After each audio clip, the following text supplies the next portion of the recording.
All right. We are getting on YouTube now. So welcome to everyone who is joining on YouTube, either at the same time we're doing it or later on tape delay. We're here with our Wednesday morning study class, which we've never given a name to. It's just been Wednesday morning study class for like 8 years now. So a pleasure as the class itself picks the topics each week. And so this week and next week, we'll be discussing the evolution of prayer. And then we'll take the next week for Thanksgiving off. So it's a pleasure to welcome everyone who's here. As we know, this is a very informal discussion group, and we bring as many of our opinions as possible. People join in, people listen. It's whatever people want. So, and as always, we picked a really interesting topic. I mean, prayer itself, and when we talked about the evolution of prayer, there's no way we could do that in one session. I think even two is very difficult, but we'll do the best we can. So what we'll do first is talk about more the creation and origins of prayer, and then get in next week probably some more specifics about those prayers, and we'll see how it works. But as with so many things we know in Judaism, the answer is usually, I don't know. So the farther back you go, the more truth to that statement you'll find. I don't know. The closer to our time period, for instance, we know when we have the oldest prayer book in existence. We know when the prayers were instituted. So that we kind of know for sure. We know generalities of, as we go back, and we have theories, but there's no conclusive proof. But we're going to start with what we do have in some of the theories. We have theories that are based religiously, theories based more archaeologically or historically, but let's go over the process. Now, first of all, prayer is not indigenous to Judaism by any stretch of the imagination. In other words, we did not have it at the very beginning. If we did, it was very little here and there. But we don't have the idea of prayer as we see in the Bible, the kind of prayer that we're talking about today, daily prayers, set prayers. We see that very rarely, especially in the Torah. There's only really 2 prayers we think from the Torah, maybe 3 or 4, but only 2 that are still used today. But when we look at what happened, some would believe that prayer, the idea of prayer, may have had its roots not in Judaism, but in the scene we know of as the golden calf. So why do we mean the golden calf? Because when we look at this moment in history, we see a change to the way and direction of our people. What do I mean? When they started with the golden calf situation, after this whole thing went down, the idea of spontaneity of biblical prayer kind of disappears. What do I mean? Once we have the golden calf, there's this collective problem with praying or having this kind of personal relationship with God. And so Judaism becomes communal at this moment in time. We don't see it like this beforehand, but we see it after. The golden calf teaches us a lesson, possibly many, one of which is people are going to go their own way. People are easily distracted. People need some sort of tangible object to worship. People need to be put together to do it together. And so what we see is the beginning of prayer is actually possibly the beginning of the sacrificial system. That is where prayer is based. What do we mean the sacrificial system? At the golden calf moment, we learned that people like to sacrifice together. And so what Judaism did was veer the belief system off just a little bit. Originally, it seemed like it was going to be some sort of prayer to God who we can't see or hear and is a different, but that did not work. Moses saw right away that the people needed to have this object. And so Judaism took on the trappings of what other religions took on, and that was the sacrificial system. The sacrificial system is not a part of Judaism until this moment. There's been a couple of moments in time where individuals had sacrificed on behalf of themselves. You think of Jacob maybe, or people who've made like pillars to God.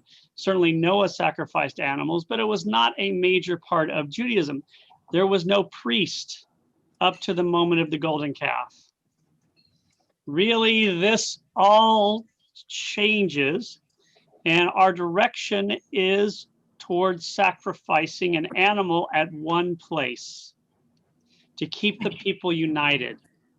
And so for the next several hundred years, there's going to be a movement to pressure Jews only to sacrifice at the tent of meeting, and then later the temple. And the tension is going to be between, what if I want to sacrifice in my hometown with my people here? What if I want to sacrifice individually?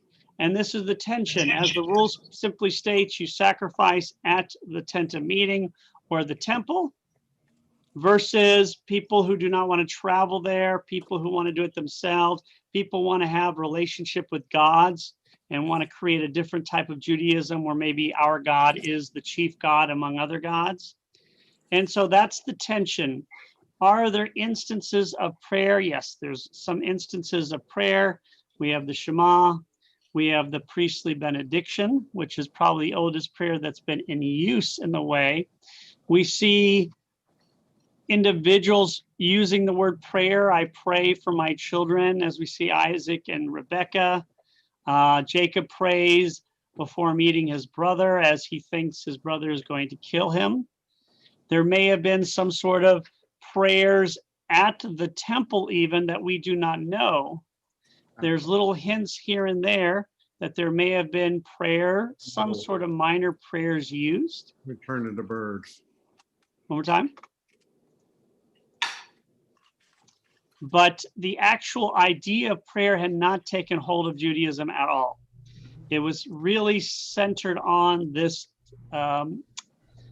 sacrificial system. How do we know, though, that prayer probably comes from the sacrificial system? Because obviously we pray 3 times a day and 4 times on Saturday. Why? Because they sacrificed 3 times a day animals at the temple, and on Saturday they sacrificed a 4th time. So the prayer system mimics the sacrificial system. So we know that prayer was seen as replacing the sacrificial system, but that's not for a while later. Early on, the sacrificial system is basically the center point of Judaism in terms of religion. And so who's in charge? We even have blood being something that matters, because we have the Kohanim, who are the intermediaries, kind of like Catholic priests today. When Abraham and Isaac and Jacob and Moses and Noah and Adam and Eve speak to God, they do it directly. By the time after the golden calf, we're doing it through the priest. We are communally praying through the priest to get to God. And that's the system that is set up, that's going to be in use for more than 1,000 years. Although we're going to see that prayer starts to develop next to that system as time goes on. So sacrificial system, the tension between always sacrificing in the temple, which was in Jerusalem. When there is a second Jewish country in Israel, they build their own place of worship in Shiloh. And so, again, the tension still is there. Now, you have to also remember, if you're living far away and you can only sacrifice in the temple, that means the only time you can sacrifice is when you travel there. I have a question. Yes. It seems to me that you are corrupting the difference between liturgy and prayer. And I think I would argue that you're talking about liturgy now, because what I would define prayer also as a personal kind of thing, as some sort of a communication. And the issue there becomes, uh, do you need an intermediary? Jews believe we can pray directly, and indeed do pray directly. Others need a mediator, but that doesn't require a congregation. The idea of requiring a congregation, I think, is what calls for a liturgy or a communal prayer. I'd like you to comment on that thought, please. Sure, and I think that's an excellent point. Liturgy is different than praying or prayer. We're concentrating a little bit more liturgy here, but prayer is not that different because there's just not that many moments where we see that kind of prayer certainly in the Torah.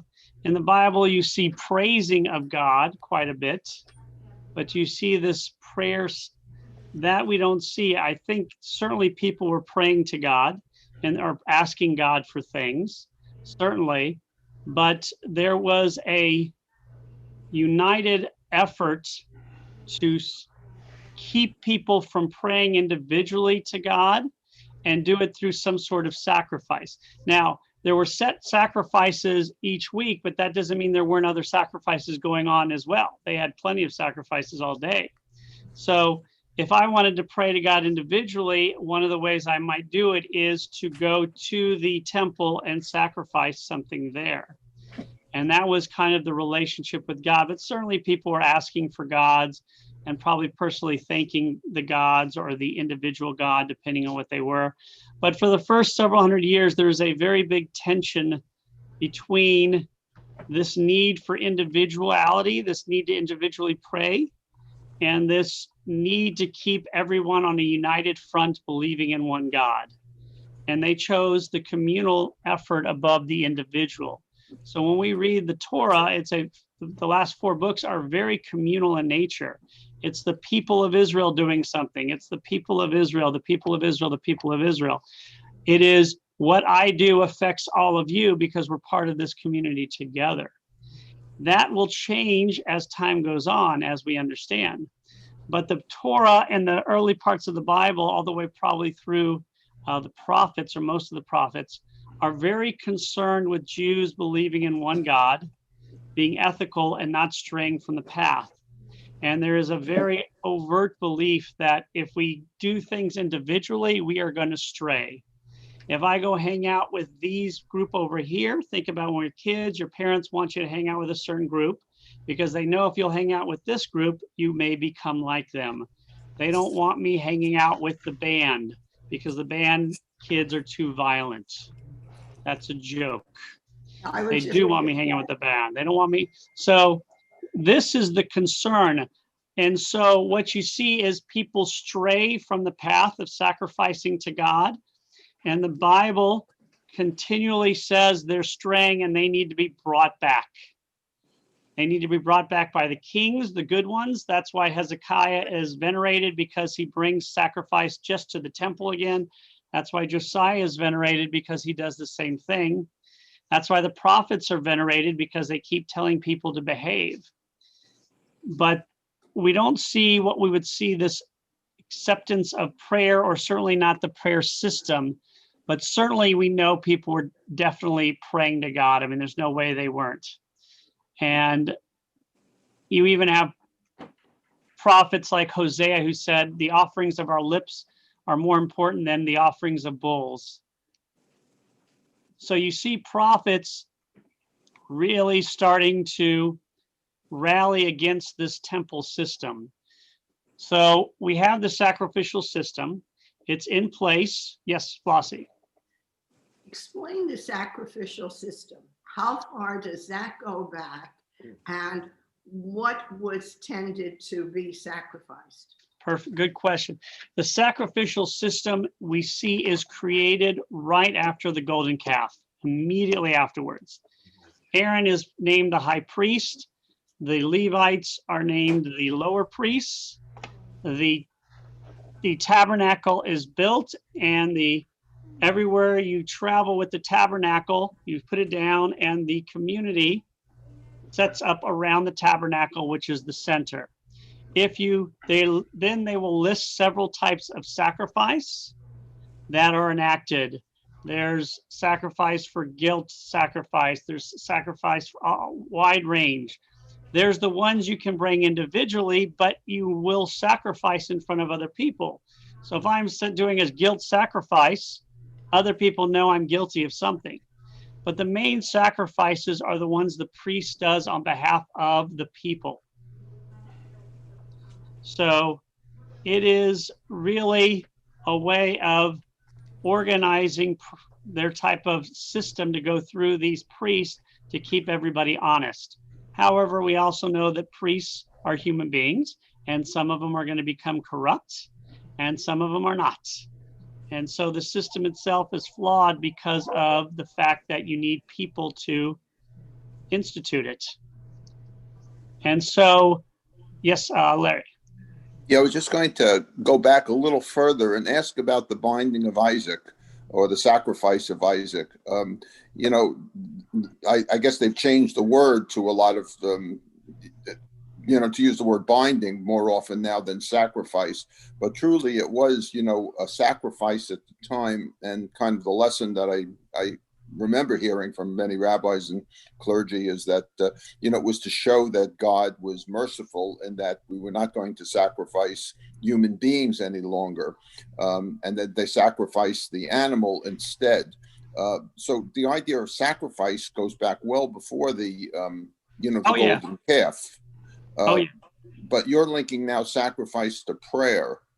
Well, what we're doing is not linking, or sacrifice predates prayer. We'll make sacrifices communication with God. We have evidence of sacrifice. The first one is Noah, so it goes way back. What many scholars believe is that before the golden calf incident, there may have been a leaning towards some sort of prayer, that the golden calf incident stopped Judaism from evolving in one way for 1,200 years, 1,300 years. Because once that golden calf issue came about, we institute the sacrificial system. We don't see incidents of prayer. We try and organize everything. The individual sacrifices, which were certainly going on, although continue to go on because we see the Bible rally against it continually, those are considered no-nos, and people are doing them illegally. They try and create a system where only sacrifice can be done in one place. That is probably to limit the individuality, probably because they probably want to encourage prayer, and also to give a central power to Judaism. It is, for better or for worse, the system that's created for this type of communal prayer. So it's not prayer yet. I would say, sorry, communication, communal communication. Flossie, and then Stu. And you're on mute, Flossie, sorry. Yeah, I'm unmuted. He keeps me muted for a while, and then I'm okay.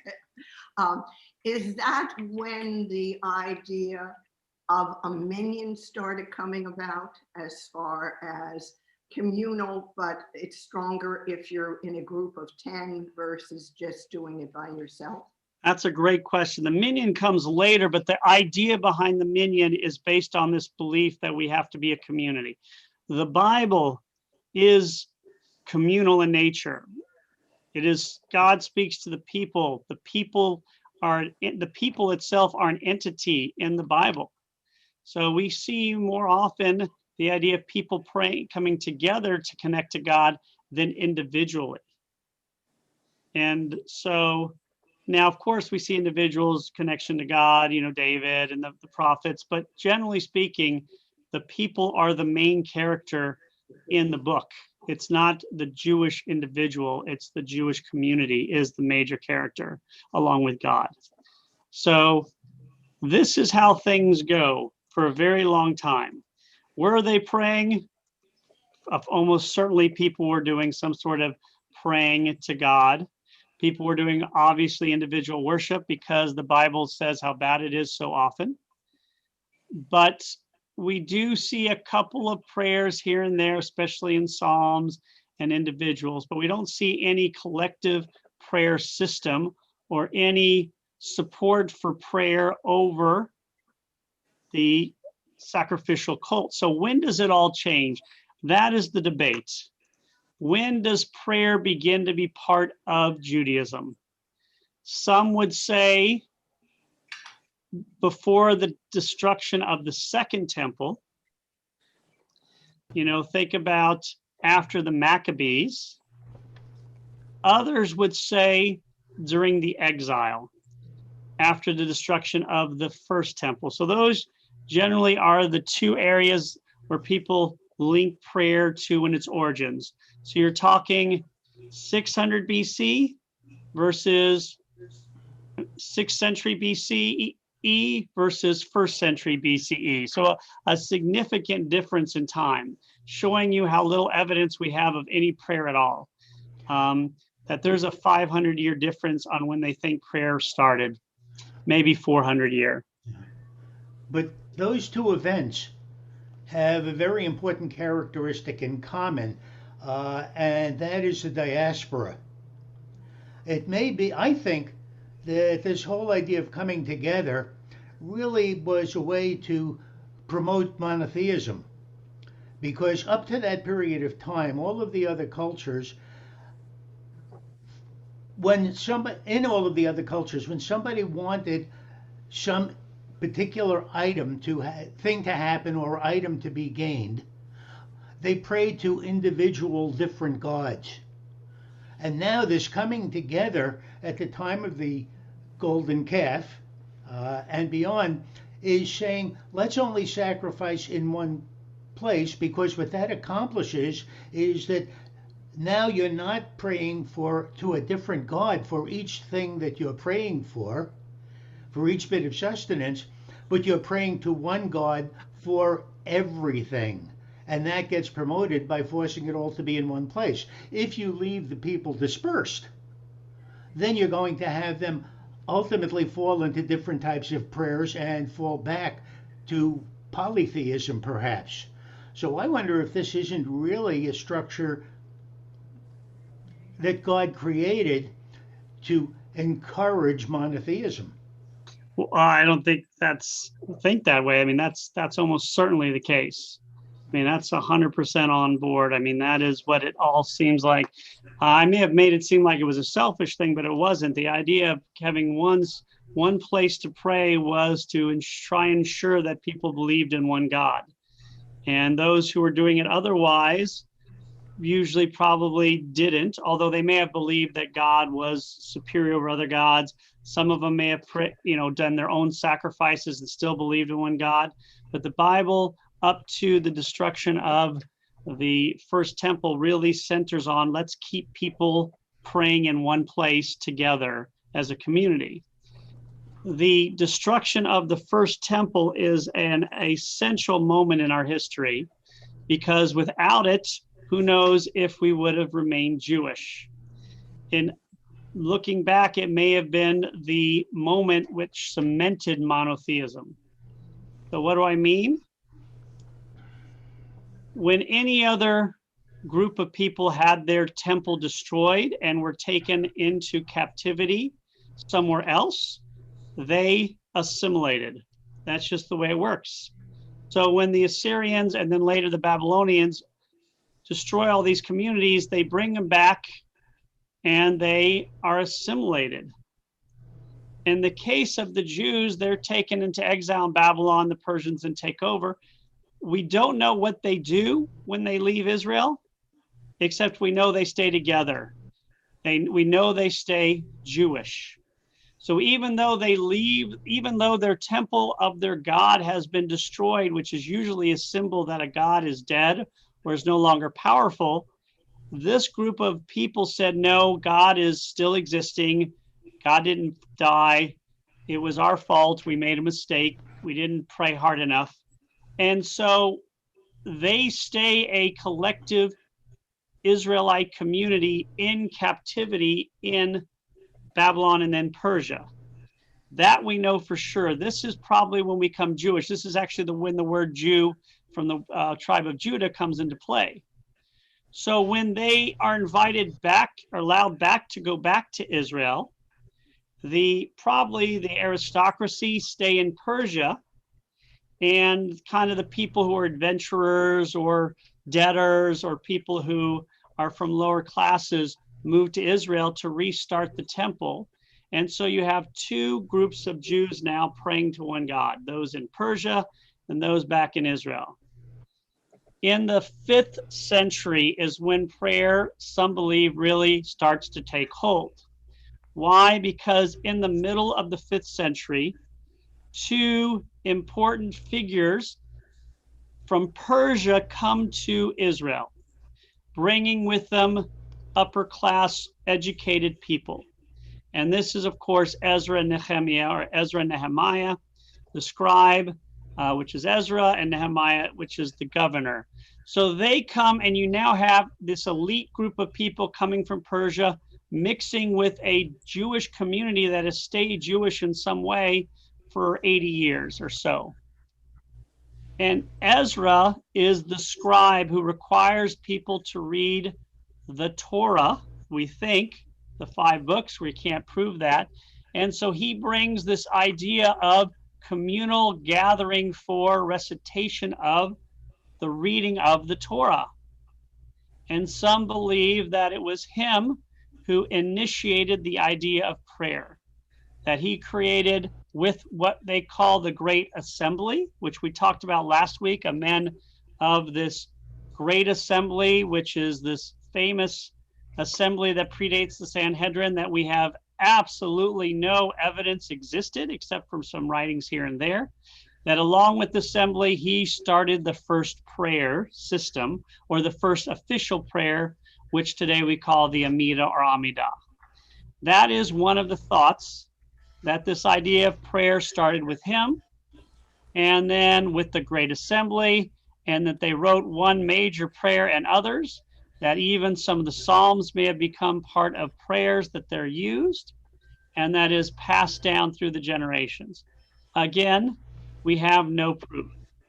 We have, we see that the Shema and the priestly benediction are prayers. We see that some Psalms could be looked at prayers.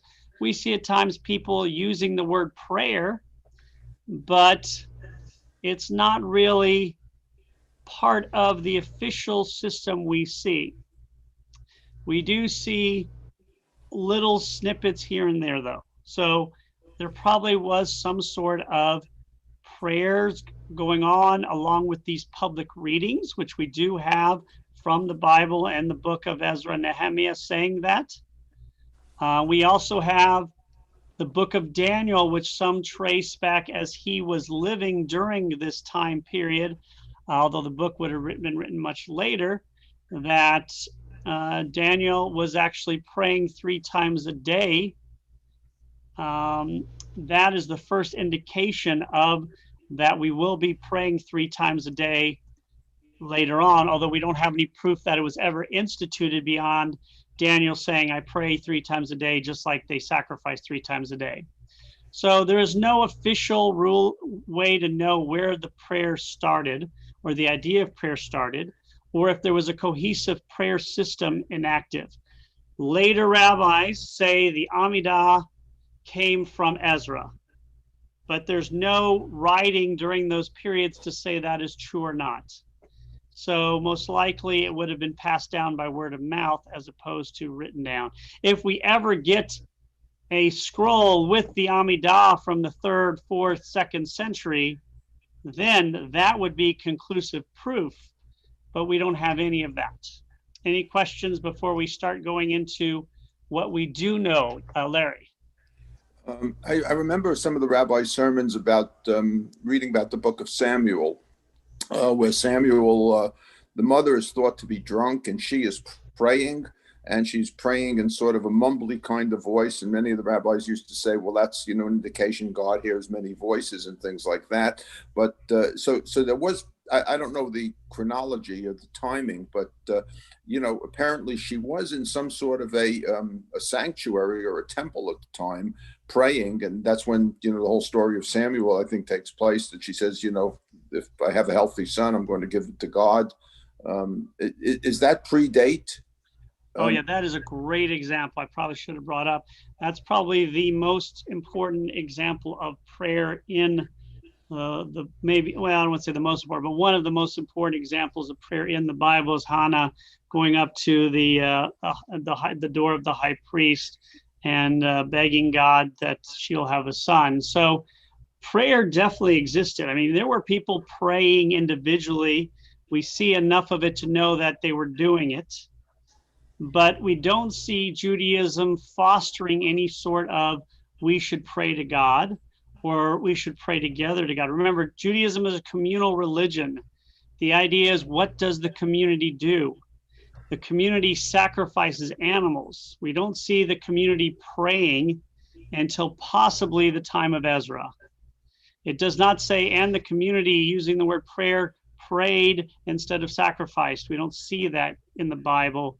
We do see individuals praying, and there is time when the priest will ask for something on behalf of the people. So we see that here and there. And we see individuals like Hannah very, very astutely, as you said, praying.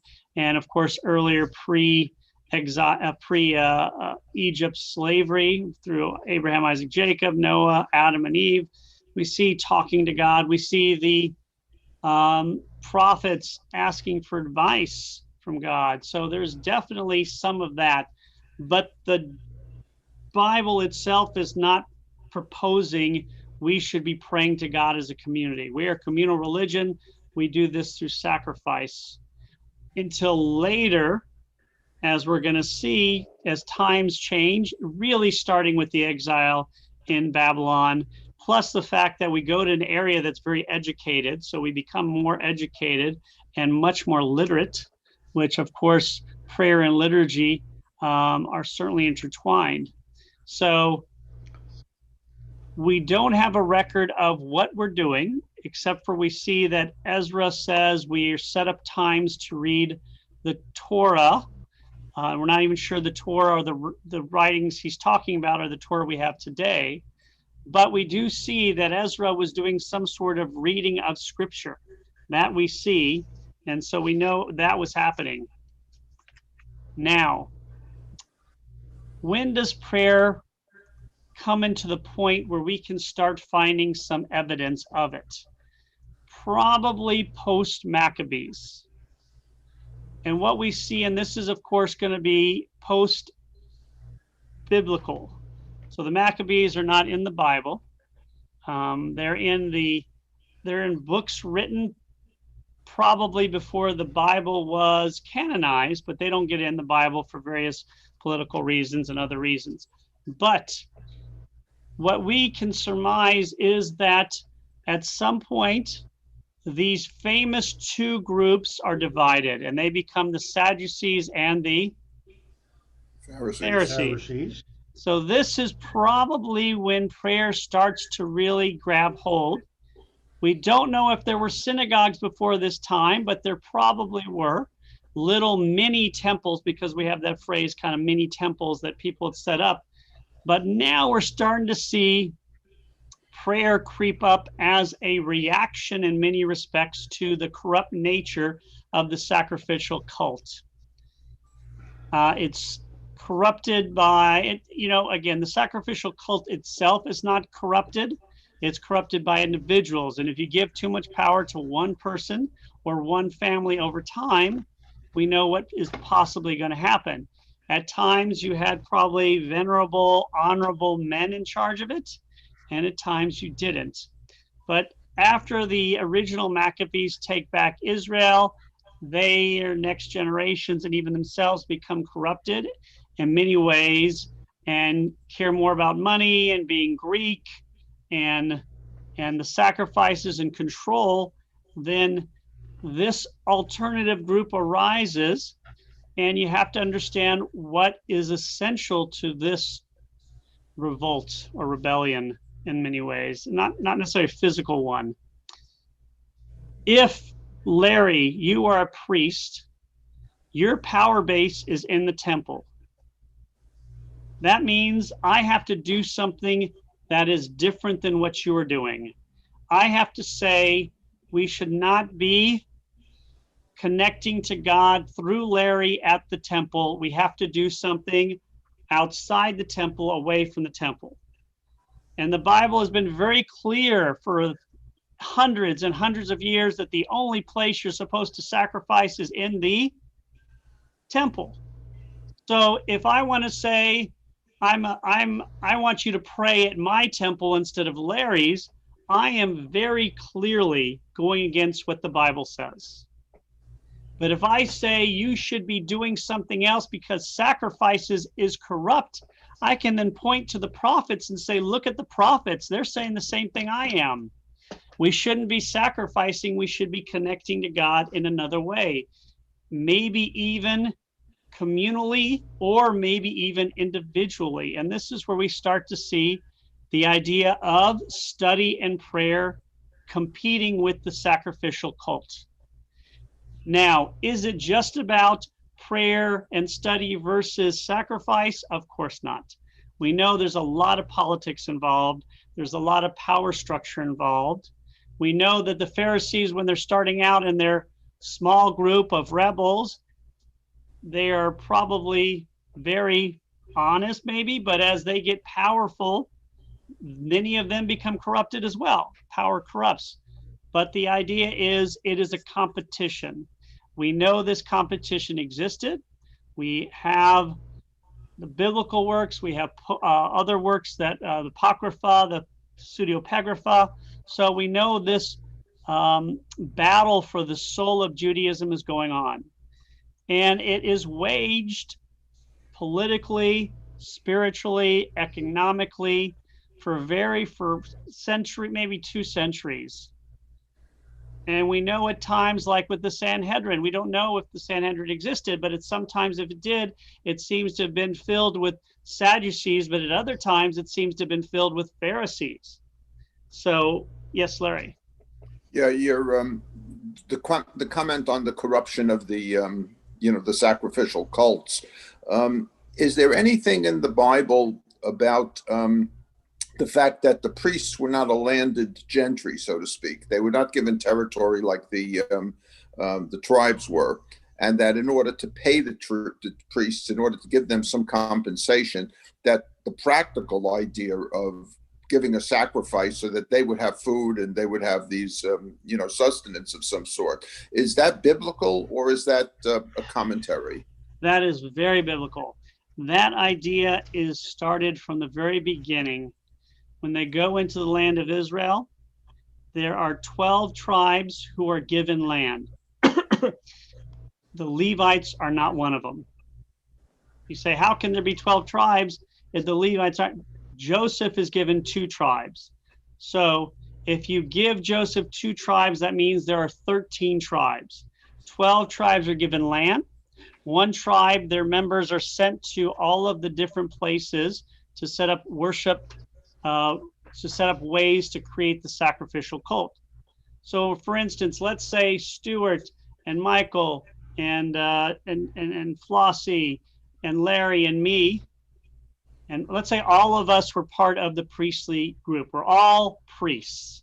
So we're all descendants of Aaron. That does not mean we all get to work in Jerusalem at the temple. No. That's going to be reserved for people for whatever reasons, merit, prestige, connections. Some of us will be sent to the countryside to encourage people to come here and to set up ways for them to sacrifice and bringing them into Jerusalem. So the Levites are paid in this way. So the system itself, again, is not corrupt. They have a specific job. People pay for it. That's how it works. It's nothing wrong with the system itself because they're not allowed to own land. That means they can't be farmers. They can't be milkmen. They can't have a lot of different jobs. Plus, they have to be moving around. So this is a very good system in many ways that can be corrupted, but is not necessarily corrupted. The prophets are created not to end the priest, but to make them better. The prophets are not saying stop sacrificing, it's wrong. The prophets are saying stop sacrificing while you're being a bad person. Stop charging so much if you're a priest. So the sacrificial system is meant to be a pure system. But again, as we said, human beings are human beings.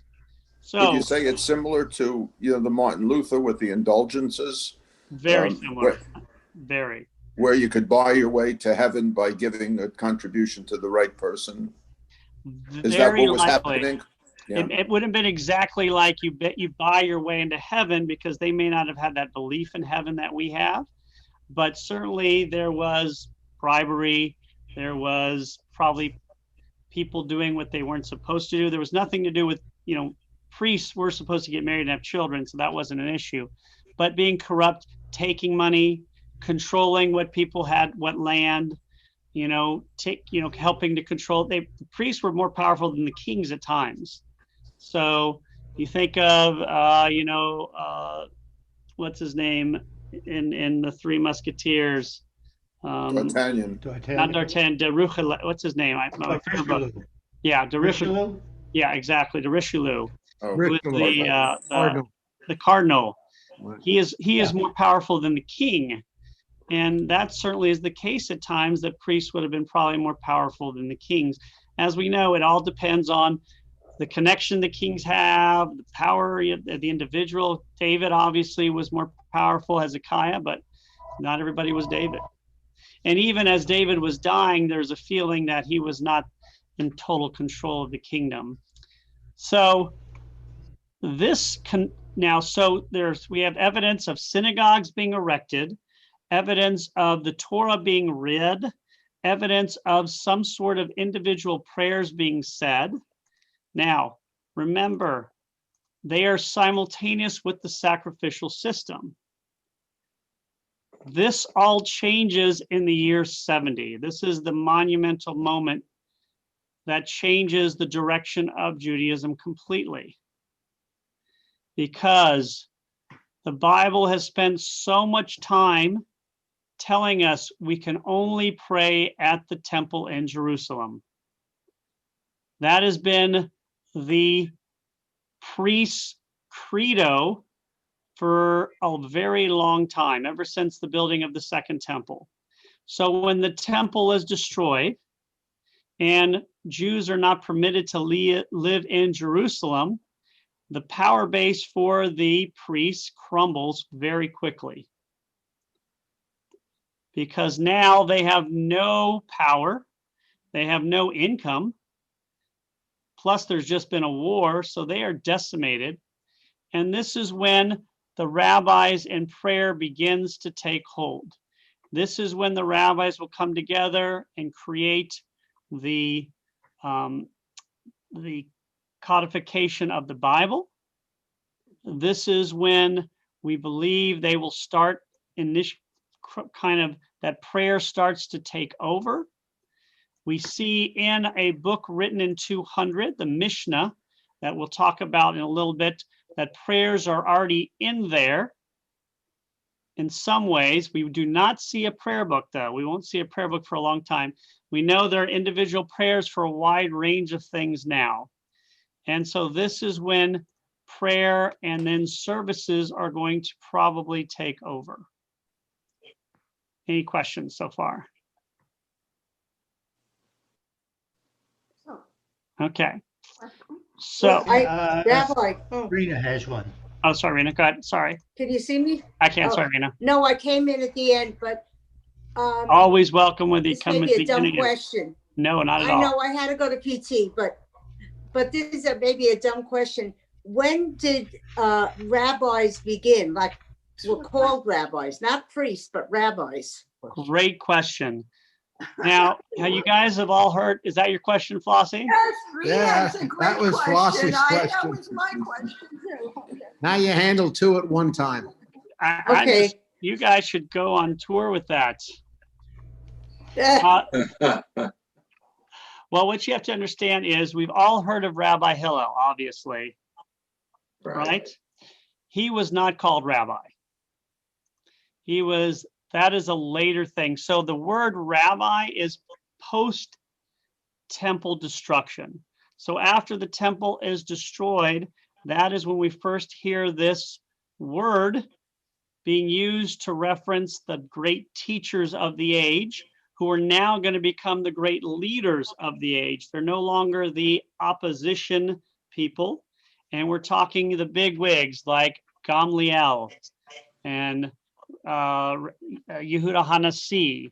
So it's a post destruction of temple moniker given to these sages who are going to become the great leaders. So Hillel would have been dead by the time this word was used, we think. So there will be two words that will come from this. First, of course, rabbi or rabban, which is, rabban is the same, it's just head rabbi, basically the head of the Sanhedrin. And then Rav will come out when the Jews start to move to what we call Babylon in bulk in the 3rd century. So if you're reading something, it says Rav, it's a Babylonian rabbi. If it says rabbi, it's a Jerusalem or Palestinian or Israeli rabbi. So, but when you hear the word Pharisees, the Pharisees are the rabbis. And, you know, so the Pharisees become the rabbis. They're pretty much the same in many respects. So any other questions? Thank you. So that's a good question. That's a great question. So now with the priestly power base destroyed, the priests become just regular folk, because the rabbis want to get away from the sacrificial system as far as they can. And so they initiate the idea of everyone is equal and we all communicate with God together as a community, and even a little bit individually, but they're still focused on the community. Judaism is a communal religion, almost always focused on that. Larry? In a really strange way, we could almost celebrate the destruction of the temple as a good event, because it led to the preservation of Judaism, the anti-corruption. I mean, if you wanted to take a spin on it, it sounds like you could justify it. And if it wasn't for the deaths and the violence, a lot of people would say that. The entire Reform movement, the conservative movement, even a lot of Orthodox Jews would say the same thing, because we don't know if prayer would have beaten out sacrifice otherwise. Flossie? How was the temple destroyed, Rabbi? It was by fire. Basically, fire, yeah. they circled it, starved them out, and then set it ablaze and burned the whole thing down. It was done, yeah. Well, it started with Vespasian, and then he was actually called back to Rome because the emperor died and he would actually become emperor. Then his son Titus would finish the job. And that's why in Rome, you'll see the Arch of Titus, which has the Romans depiction of that's the most important depiction we have of that destruction. We have a similar one in Babylon from the previous one as well. So that is basically, now when we come to prayer, it is not like they got together and wrote the prayer book and wrote all these prayers and it was done in like a week. The prayer is going to evolve over many generations.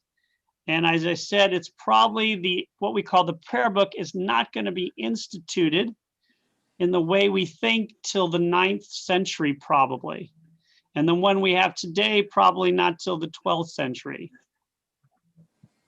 So you can tell there's a lot of time between the year 70 and the year 850. So what they're doing then is, we know synagogues are built. We know there's praying. We know there's not sacrifice, although some Jews continue to sacrifice up until the modern day in certain places. Yeah, but that, of course, the main sacrificial system is overthrown.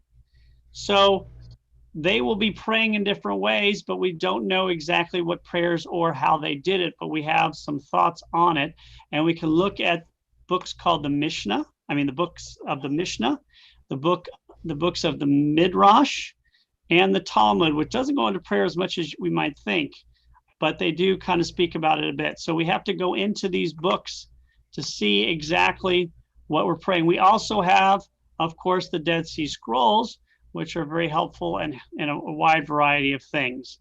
We do believe there was individual prayer as there was communal prayer, because in our service today, let's say our morning service, there's the main sections, but there's the preliminary sections. So if anybody goes to a conservative Orthodox service, it starts at 8 o'clock. What time do most people get there? 9:30. Yeah, 10:30. Right. It's long.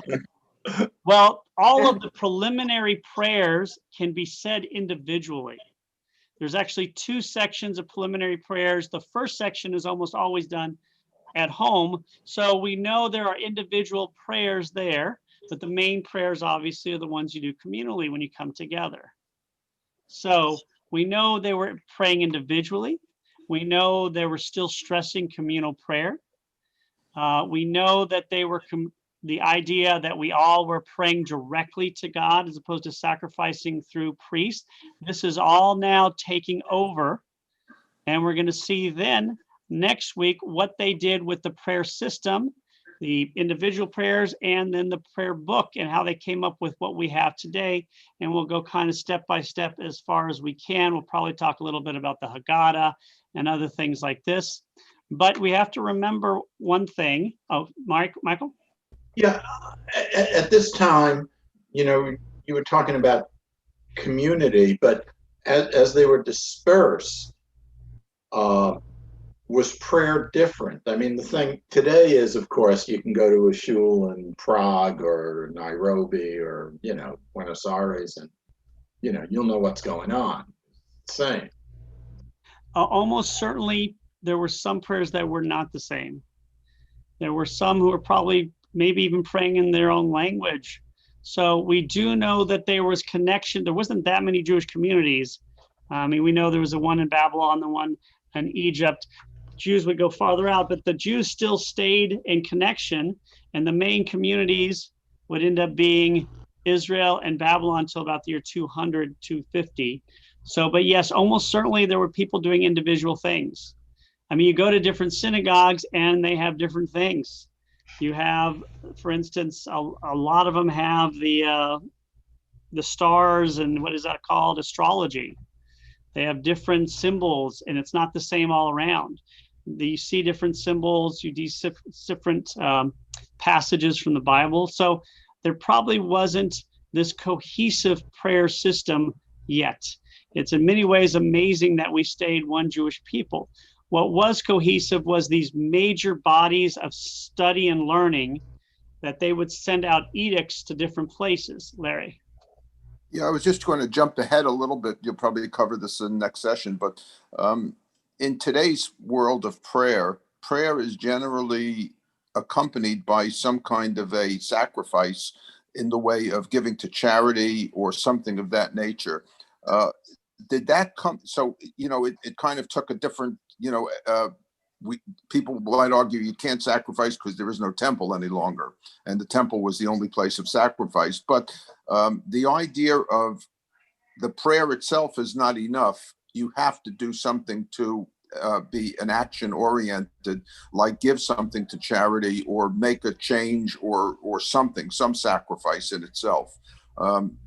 Did that kind of come about as a compromise that or as a guilt kind of thing? Like, you got to give up something. You got to show your intention. The prayer itself is empty unless you go ahead and do something beyond the prayer, something substantial, something physical, something viable. And I think that has always been part of Judaism. I think the prophets are the best example. They came about to tell people just to do that. So the idea that sacrifice was not enough morphed into prayer was not enough very early on. Some periods people got away from it, but generally speaking, it's always a part that tzedakah has always been a part.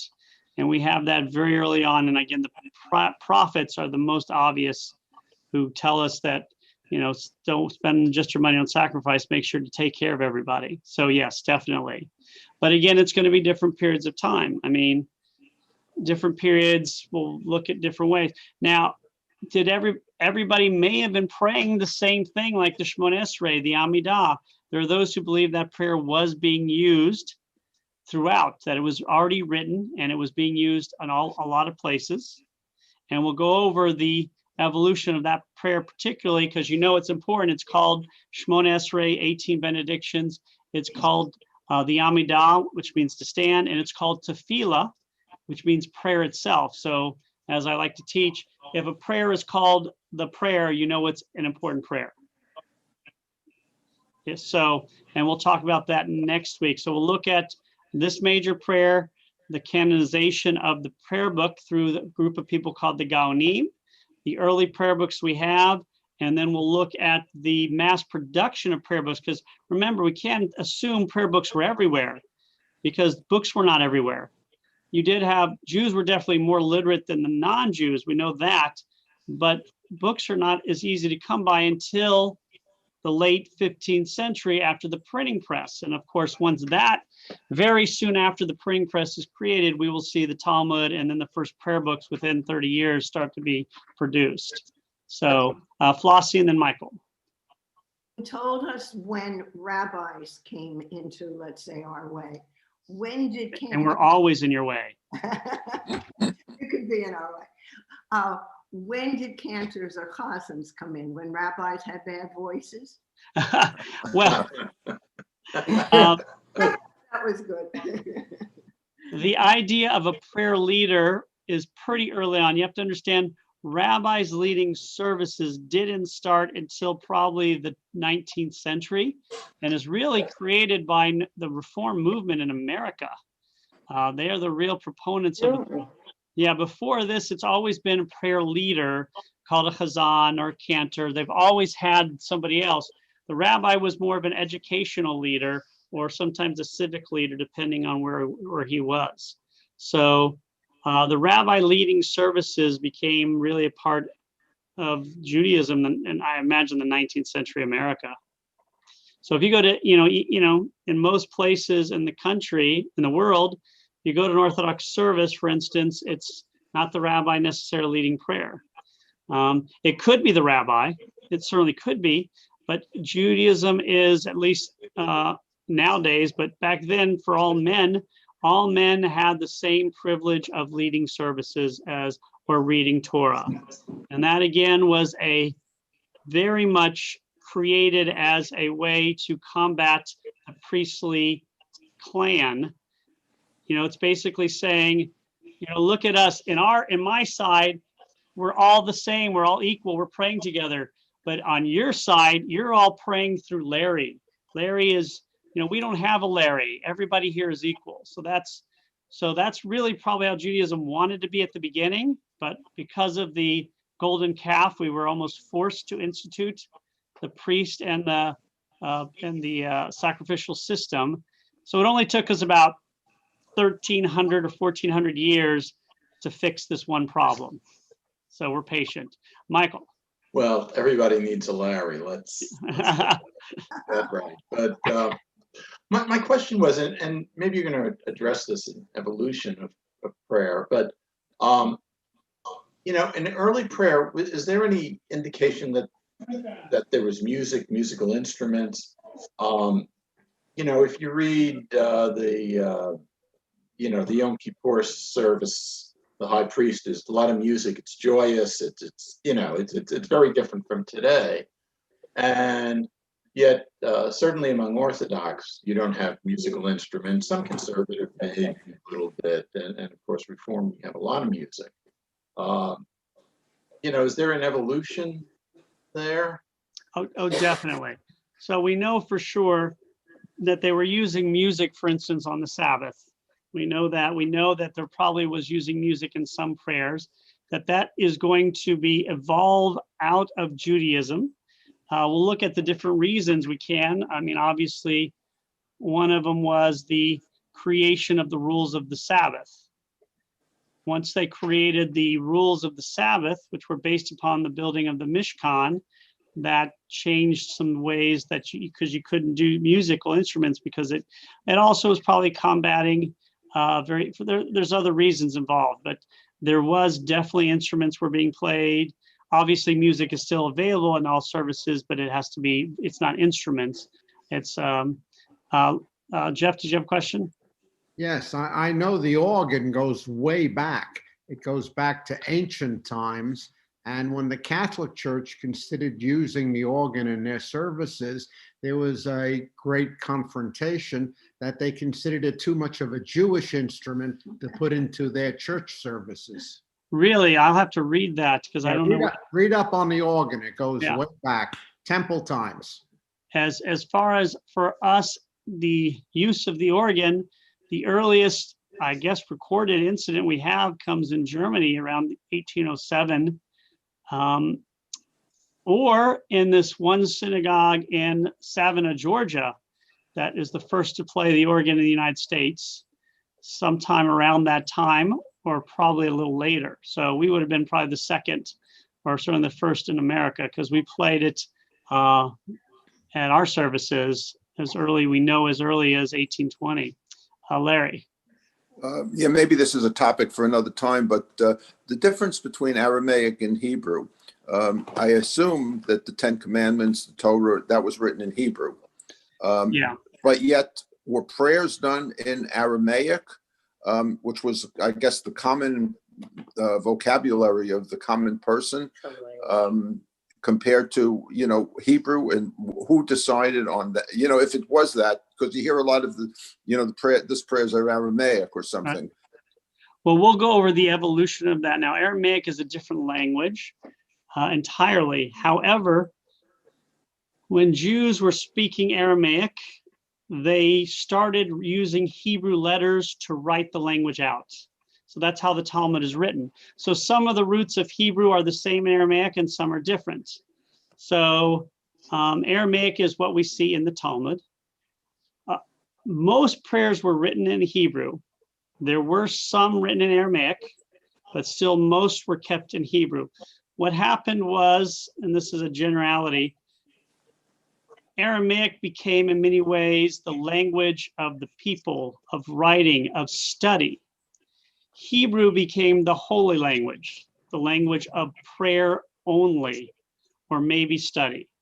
And thus we will have a edict in Judaism that you're not allowed to speak Hebrew in the vernacular. That's going to last for a very long time. And it's all during this period, right, when we're starting with this period now. We're not even 100% sure what people were speaking in Israel at this time. Were they speaking Aramaic? Did they still speak a little Hebrew? Were they speaking Roman? I mean, Greek? We're not even sure what the language of the day was. We know when the Jews moved to Babylon, obviously it's going to change. So there is one major prayer in Aramaic that we say at every service, of course, Kaddish, but most prayers were said in Hebrew, but there is going to be some in Aramaic. It's interesting that Yiddish has a similar history in that that's another language that ended up being written with the Hebrew alphabet, but certainly Hebrew alphabet is not common. What has nothing to do with the Genesis, well, little to do with the Genesis of Hebrew. Yeah. Of Yiddish. Yeah, and again, if you're literate in one language, it's easy to learn another. And a lot of people, even if they couldn't speak Hebrew, but they knew it enough from the religious use. So Yiddish, again, if you speak German and you've had a bar mitzvah, you can probably speak Yiddish pretty decently, or at least read it and understand it. Because all you have to know is what the Hebrew letters, how to pronounce the Hebrew letters. And then the word comes out, Gesundheit. Well, I know that's German for health, So I know, because I wouldn't travel through Poland, and we're looking at all these tombstones, and my cousin, who speaks German and had a bar, so he knew the Hebrew letters because he had a bar mitzvah, was sitting there translating them for me because they were in Yiddish and I couldn't understand. I could read them, but I couldn't figure out all the meanings. So it was pretty embarrassing. So a pleasure as always. We're going to continue next week with the evolution of prayer. We hope to see you there. Tell everybody about it. Thanks again, guys. It's always such a pleasure. And sei gesund. Yeah, terrific Bye, presentation. Gazoon. Thank you. Using some German there. Oh, Some Rabbi. German mixed with the, with Yeah. Yiddish. I'll see you Rabbi, guys next week. Yes, Flossie. Jeff and I can't attend your podcast this afternoon, and we very much wanted to. Do they tape it? They do tape it. I think it's on, it should be on our site, or if it's not, it'll be on the site of the Unitarian Church. It should be. I better check because I never, Would you? Because we very much wanted to hear Yeah, what you thanks. all have to say, but we have a conflict. okay. Thank you. I'll email David. I think it's on their site. I don't know if they keep it up. I don't know how long they keep it up. I think it's on the Unitarian Universalist site in Charleston because David is a minister there. But you Right. meet in Alaska, I thought. Well, no, that's where we're all from. Yeah. He's the rabbi. I mean, he's the minister there, even though he lives in Alaska. Okay. Folks, if you don't know what we're talking about, it's the Rabbi's 3 o'clock podcast It's with wonderful. 4 chaplains. We have one from the Episcopalians, the Methodists, and Unitarian. So 3 in Alaska and 1 in Charleston. They try to keep the location secret, but it kind of leaks out. Yes. Well, considering Billy's southern drawl, it's not hard to figure it out. So Is that on YouTube? Is that on YouTube? it's on, where is it on? It's on Zoom and Zoom, I think. The link, we should have Oh, sent so the link out. There's a link? Yeah, it should be on okay. our daily email. It's Yeah, I always I get the think wrong link. Jennifer put it on the link. So we finally got the link from Jennifer. So now just go into the temple classes, and you'll be able to click on the link at 3 o'clock. And it's so weird how technology messes up. We're always having trouble getting on. So 2 Wednesdays ago, Billy Hester couldn't get on. And so I sent him my code. And then I couldn't get on for like 20 minutes. I had found an old code. Why? Because David, but unbeknownst to me, had been sending out individual codes. So I had sent Billy my code. So I couldn't get back in because he was already me. And there was no way in until I found an old code 20 minutes later. So that was pretty funny. I remember that We one. have a whole new meaning to the missing link. That's right. Amen. That's a perfect way to end this. Okay, thank you very I'll much. see you guys next Right. Wednesday, if not sooner. Thank you, Stay Rabbi. safe. Oh, for your Bye-bye. Rabbi, I left your telephone message on. Okay, we can stay on right now if you want.